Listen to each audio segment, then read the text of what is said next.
streak is And actually very important. okay, for habits, for building consistent habits, I think it is very important. But I think 0 is a bad number. No, I don't. I don't actually use the streaks to my What? advantage or disadvantage.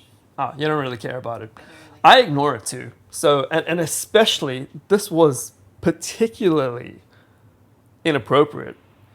The journal app was particularly annoying because I wanted to just like get rid of the streak because it's, to me, it just doesn't fit into how I journal.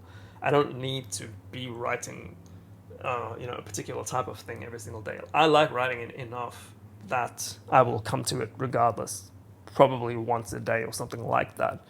But if I happen to not have anything to write for a day or two, yeah, I don't really care about a streak. I'll write something when it's important, and it happens to be frequently enough, but it doesn't have to be a streak. Yeah, what did you say also had a streak? It was Duolingo has a streak. And that's actually a bit more effective because you're trying to learn something.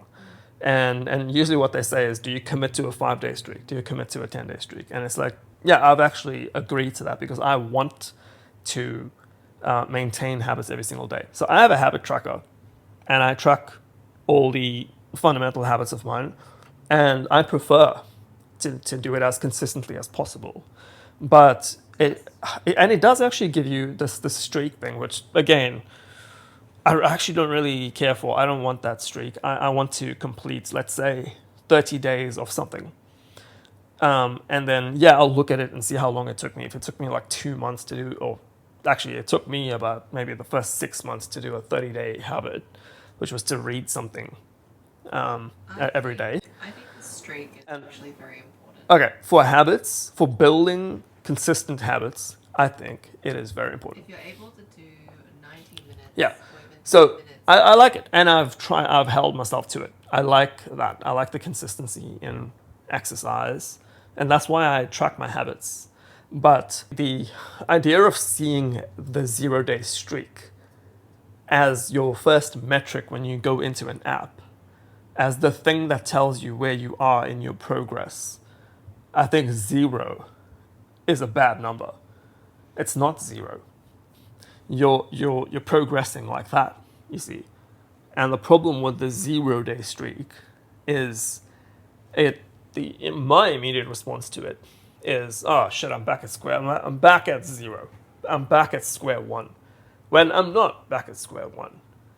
I'm well ahead of where I was 10 years ago, or I don't know, 2 weeks ago, let's say. And yeah, I do like to, even the habit tracking app that I have, I don't have it in my face with 0-day streak or 1-day streak or whatever it is. I will go and review it when I want to see how consistent I've been. And I like to see that it's become more consistent because I understand that every single day is really like a representation of your entire life, right? Like if you live every single day the way you're living every single day now, that is your entire life. And so each day, the way you spend that full day is how you plan to spend your full life.